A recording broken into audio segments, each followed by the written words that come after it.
I was on a flight recently, seated next to an ER doctor.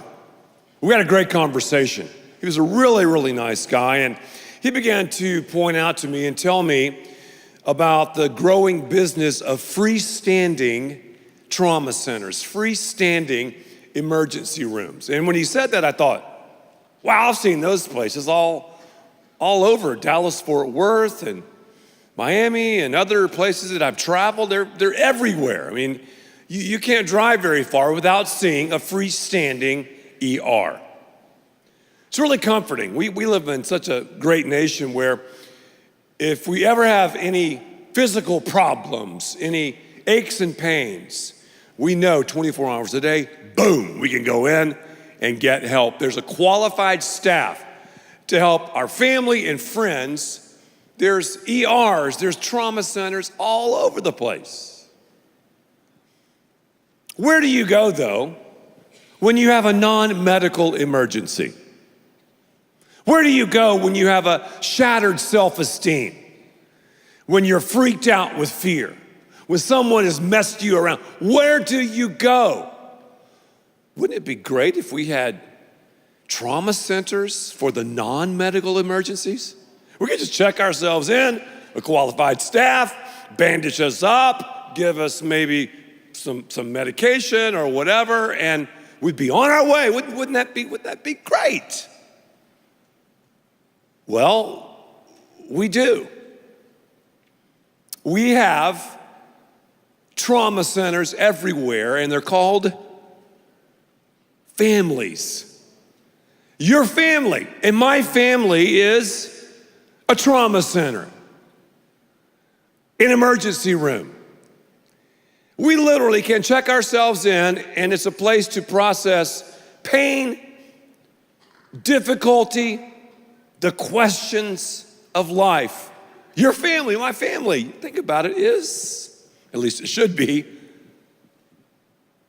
a hospital. You might be saying, a hospital? Man, my family's a mental hospital, not a hospital. It's a ha-ha house. Well, I want to talk today about this subject. Your home is a trauma center. Thank you so much for showing up this weekend. You know, last weekend was Easter, and you realize we have 20,000 less people here this weekend than last weekend. It always puts a pastor in depression. I always think, they're coming back. I know they will. No, that's okay. That's okay. They're the poinsettia and lily crowd. That's all right. That's all right. But anyway, I'm kicking this series off called Family Business. Today I'm talking about your family is a trauma center. Next week, you'll love it, your family is a corporation. And we're gonna get into some interesting topics and discussions like, who's the CEO? Who's the president? I mean, who are the shareholders? That's next time. Then the third week, we're talking about your home is a gym. Most of us go to the gym. We want to train and work out and do all that. Whether it's CrossFit or Pilates, we're going to talk about that. The family should be that kind of place. And then finally, Mother's Day, the fourth week, Lisa is going to speak, so you know it's going to be awesome. And we're trying to get her 90-year-old mom to be here at Fellowship as well. And they're gonna talk about your home is a university. So thank you guys for showing up. Doesn't matter if you're a single parent, doesn't matter if you're in a blended family situation, it doesn't matter if you're thinking about your future family, it doesn't matter if you're an adult child. This series is for you because we're gonna talk in the raw and the real. We're gonna talk about this divine design, the family. Say divine design with me, divine design. It's a God thing. We're gonna talk about this divine design, here's the definition, that should develop full court followers of Christ. That's the purpose of the family. It's a divine design. Now, it was not thought up by evolution. An anthropologist didn't say, oh yeah, there's a people group and we have to have people groups to survive. I mean, whatever. The real deal, the skinny on the family is it's a divine design that should be used to develop people who love God with the totality of who they are. So we send our kids out with great trajectory, and they in turn develop those little hospitals themselves. The family is how God works. Have you ever thought about that? I mean, yeah, he works through nations and he works through leaders and all that, and that's fine, but really, it's the family. So the family is a supernatural entity. It's not just a family. It's like, whoa, this is a transcendent unit ordained by God to do great things. Your family is a hospital. I was thinking as I was preparing for this talk, okay, when was the first time I discovered that family was a trauma center? I was thinking about that, and I encourage you to think about that as well. And maybe you're like, man, my family's not a ER. Well, that's okay, but the first time that I thought about it in my family, I was in the 5th grade. 5th grade. I had a very tumultuous 5th grade because my family moved from a very small town, like this picturesque, little safe environment, small town, to this city. And I went from this elementary school that was like perfect to this maximum security prison, the elementary school I moved to. It was like going from Bach to rock, from classical music to, I don't know, heavy metal, headbanger. It was, I mean, truly, in this elementary school, the inmates were running the asylum, I promise you. Lonnie B. Nelson. We were one of these experimental schools. There was only a couple in America. And here was what was vogue back then. They used Lonnie B. Nelson as kind of they were beta testing to go, all right, kids, if you'll give them total freedom for the most part, let them learn on their own. Well, that was horrible for me. I'm ADD, ADHD, I have processing problems. I mean, it was bad for me. Anyway, this is terrible to confess this, but the first day of school, in the middle of the school year, in this new school, this school that was rough and tough, I show up, and my mom picked this outfit for me, wearing white shoes. White shoes. What was I smoking? So I walk into Lonnie B. Nelson, and I meet the 5th grade teacher, Mrs. Blackwell. She stood about 5'10", weighed maybe 100 pounds. She had the worst coffee breath and cigarette breath ever. She was like, hi, Edwin. Wow. Welcome to the 5th grade. So she said, come on in. And I walk in, and it was, people were going buck wild. She goes, there's your desk. There's an empty desk there, so, I had school supplies and stuff. I walk in with my cool white shoes, I thought. Put the books down on the desk, and this kid walks up to me. He was a crazy-looking kid. Remember the movie Dumb and Dumber, Jim Carrey, with little bangs up there, kind of that crazy look? He took my books, boom, throws them against the wall. I'm like, oh my gosh, surely Mrs. Blackwell will send him to the principal's office. She was just like, welcome to hell. I mean, it was that bad.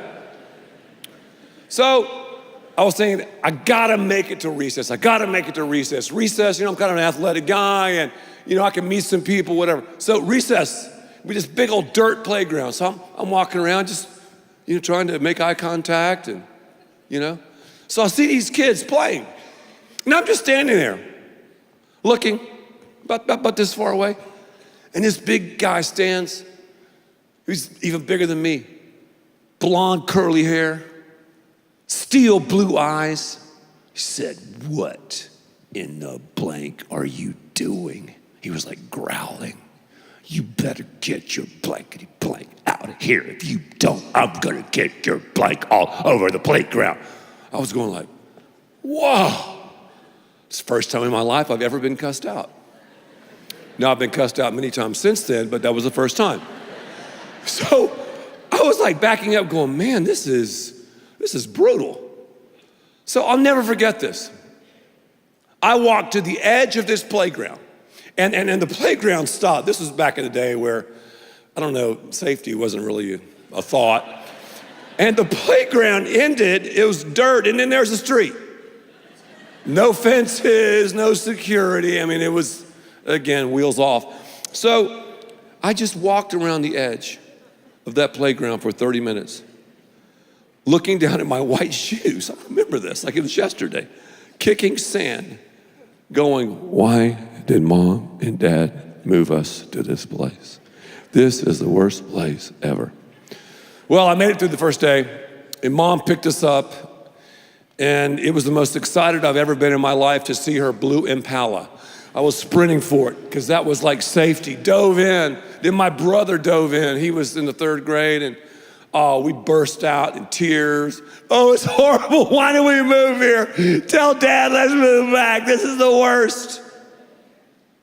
That night around dinner, I didn't realize it at the time, but Mom and Dad began to ask us questions about how we felt, what was going through our minds, what made us feel good, what made us feel bad. They were doing CPR on us, and I didn't even realize it.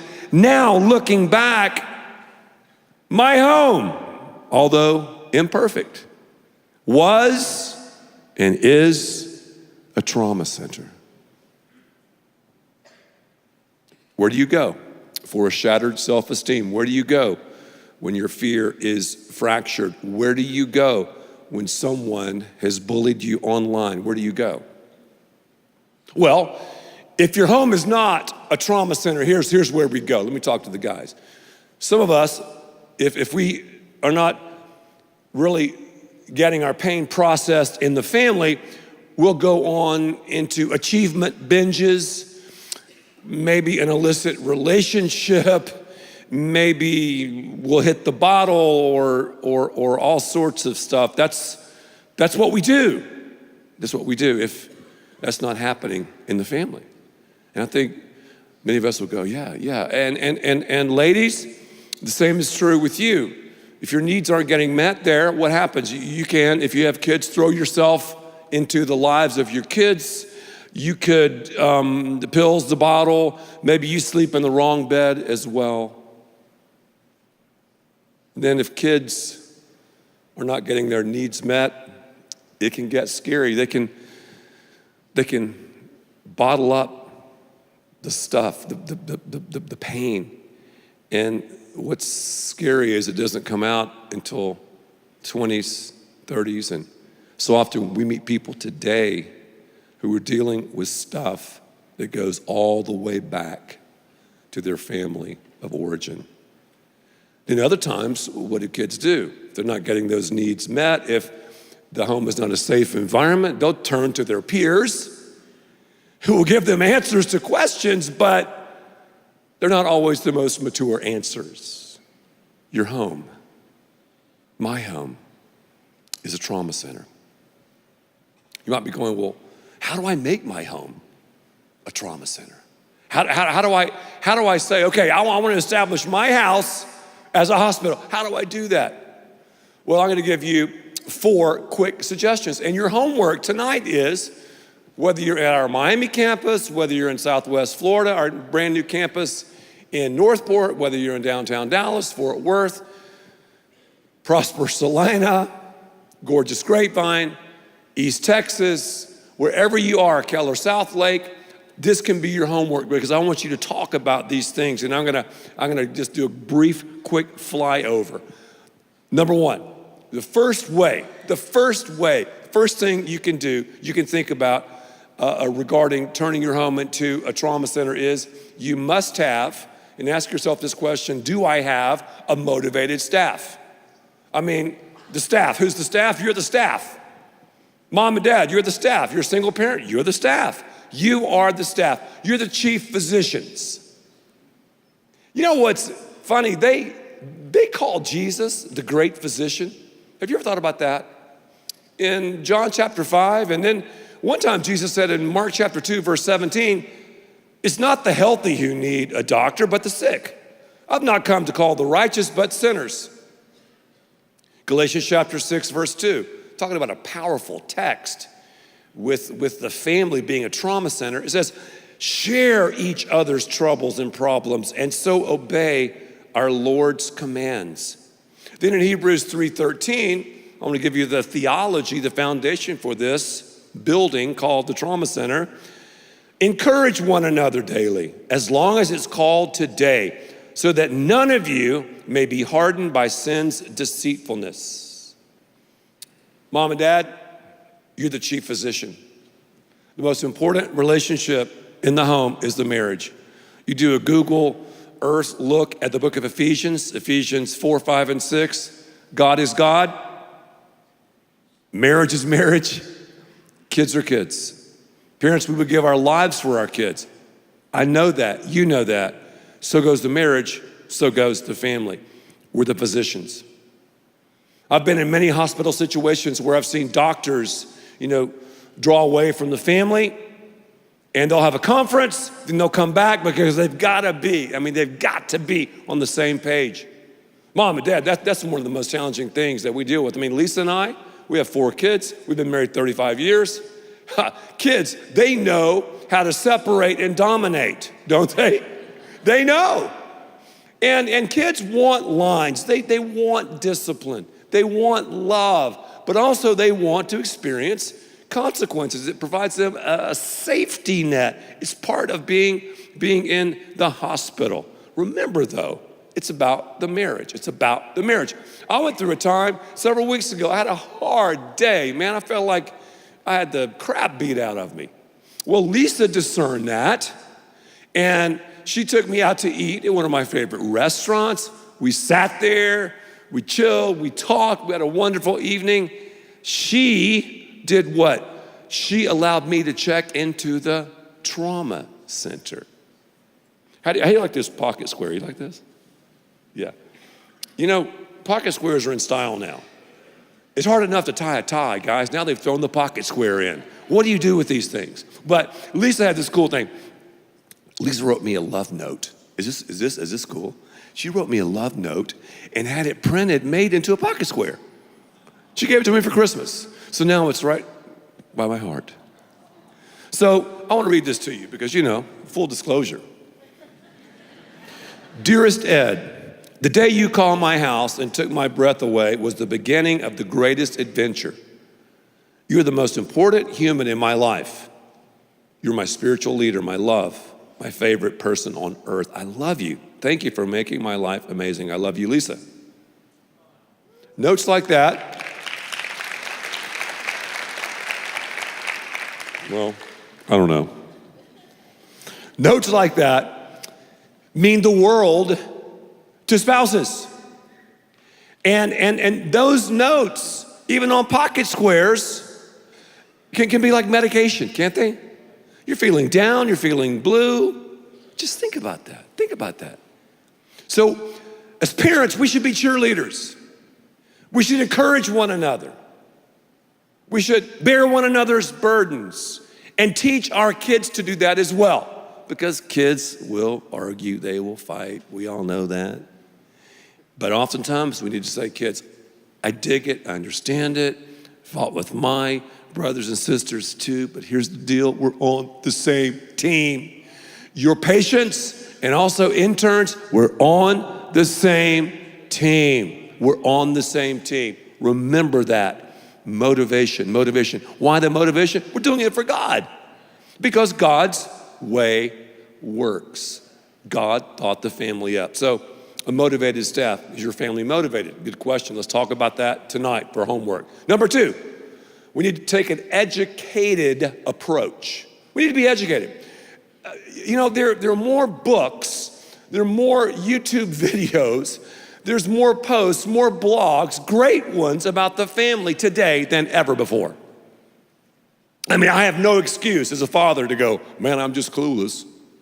I don't know what's going on. No. Any great doctor. I'm thinking about a lady I know from Houston who's a world-class doctor. She is always on the bleeding edge of knowing what's going on. She's always reading, always studying, always going to seminars. Wise parents, we gotta do the same. We gotta do the same. Make sure you know what's going on. Just in our resource centers, our bookstores, at all of our campuses. Lisa and I have written numerous books, articles. I've done who knows how many lectures on the family. I'm not saying the stuff I do is the best, but there are many, many, many other great resources for the family. Lean into those, get into those, and it will serve you well. Make sure you're educated. When you're educated, you can discern between drama and trauma. You know, in the family, we have to validate all feelings. It's not like, oh, you feel that way? Well, you're crazy. No, every feeling matters.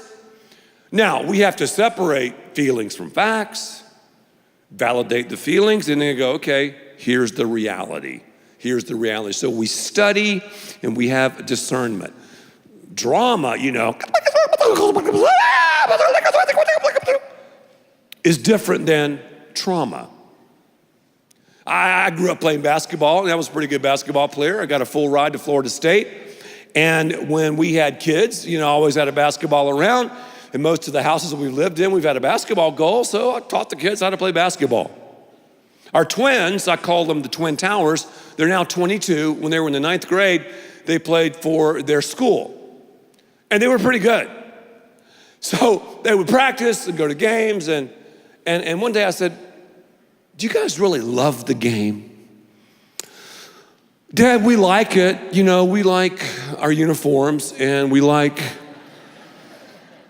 the crowds at the games. I said, no, do you love the game? Well, I don't know. I said, Laurie, Landra, you're gonna have to practice.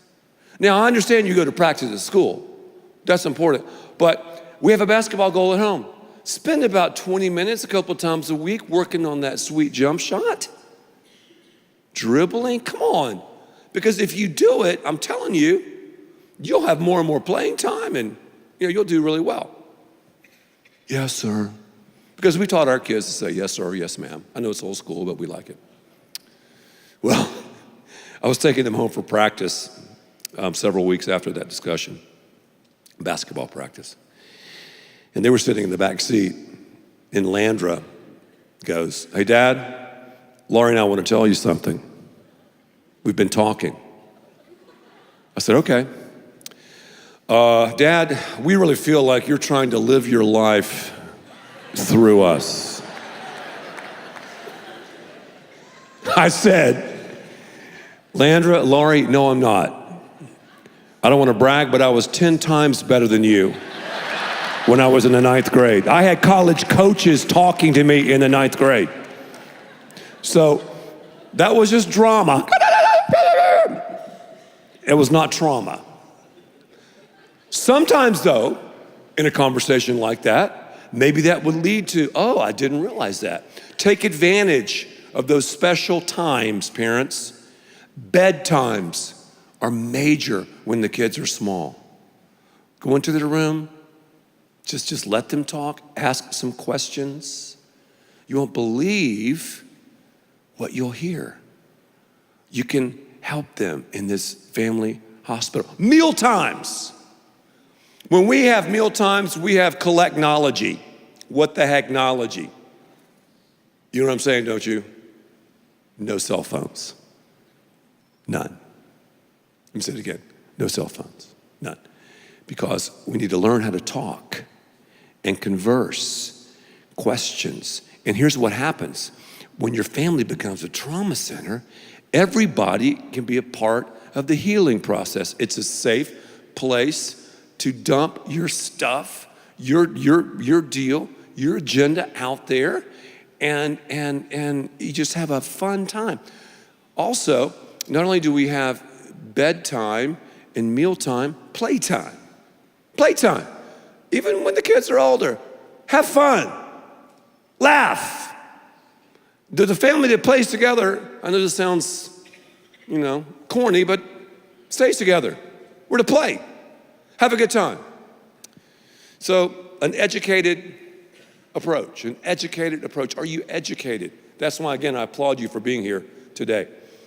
So motivated staff, educated approach. Number 3, a dedicated plan. Go to the doctor again. Go to an ER. They have a plan for your wholeness and your health. It's not just like, well, hopefully it'll work out. man, sure I'm glad I'm not you. No. They're helping. They're encouraging. And there's got to be trust involved. Trust. Have you ever thought about this? We go to the doctor, we're sick. The doctor writes a prescription. We can't read. We go to the pharmacist we don't even know and swallow a pill we don't understand. Trust. We have to trust one another. And we have to build trust. Can I ask my doctor questions? Yes, I can. Basic questions. But can I really ask him brilliant questions? No. Now, if I went 11 years to medical school, I could ask maybe some really bright questions, but my questions and your questions aren't going to be that great. We have got to trust. Hey kids, let me say it again. Your parents know more than you know. I know you don't think they do. I know you think they might be weird. I know you think they dress bad. They're not cool. The music they listen to, you think, oh my goodness gracious. But I'm telling you, they know more than you know. Trust your mom and dad. Now, I know there's some exceptions, but by and large, 99% of the time, your parents have your best interests in mind, and they have a dedicated plan. What's God's plan? You know what God's plan is for parenting? This is straight from Scripture. Parenting is the process of teaching Deuteronomy 6 and training Proverbs 22:6 your kids, Genesis chapter 2:24, to leave. Spouses stay. Kids leave. Kids leave. Now, once a parent, always a parent. I get it. Once a child, always a child. I understand it. And even adult kids. Hey, even your parents in their 70s, 80s, it works this way still for me. They can still help and heal and deal with pain. It's a beautiful thing. That the family is beautiful when we're doing it God's way. And you can do it another way. It'll be okay, but we want to reach the ultimate. We want to have ultimate success, and that's doing it God's way. So, again, motivated staff. Talk about that tonight. Educated approach. How educated are we, honey? Let's talk about that. A dedicated plan. What's our plan? What's our plan? I think it's funny that guy kind of brings up this story. Talking about doctors again. All right. Let's say you had heart surgery. You had to have major heart surgery. Heart surgery is pretty common. And you go to this rock star heart surgeon. And this guy, wheels you in. And he goes, okay, we're about to put you under anesthesia. But you know what? He says, when I do this heart procedure, I'm gonna do something totally different, man. I have picked 5 of my patients, and they're scrubbing in, and they're gonna be there over on the right side of the OR. And I'm not gonna do anything to your heart until they vote, and the majority rules. So, what should we do? Would we freak out? I would be like, get me out of here. This is crazy. Isn't it true? So many families are run by kids. The kids are the head physicians. What the kids do sets the whole course and the die for the family. The kids. Now, I understand sometimes we do what kids want to do, but can you imagine if kids voted on where to eat every meal? You go to Chick-fil-A 3 times a day. Except on Sunday, I think they're closed. But you'd have the most immature people running the show. So the family is not a democracy. No. It is a theocracy. Theos, God-led. God is God. Marriage is marriage. Kids are kids. And as long as the kids are under your parental authority, mom and dad, as long as you're providing a roof over their head, clothes on their back, food on the table, there's no real issues. I mean, yeah, there's some issues, but you crash through those quitting points. You know, when I was a kid, I had a drug problem. My parents drugged me to church every Sunday. I didn't have an option. And looking back, I'm glad. I mean, even now sometimes, I'm the pastor. I don't want to go to church every week. But I do. And every time I go, I say, God, I'm so glad I did. Last thing, we need a saturated system. A motivated staff, an educated approach, a dedicated plan, a saturated system. We have an opportunity to allow the church, the ministries here, small groups, our children's ministry, our student ministry, to assist us in making the home a trauma center. Lisa and I have intentionally leaned into Fellowship Church for the years and years and years and years that we've been here, and Fellowship has helped our family immensely. We don't have a perfect family, you know that, but our family is amazing. 4 adult kids, granddaughter on the way. They love God, they love His church, and it's a testimony, obviously, to God, but also to this great church. Because if you think about it, just for a second, stay with me. We're a little bit over time. What entities really highlight and underscore family values? I mean, those transcendent values given to us by God. Think about that. Okay, you might say our educational system. By and large, I would say no.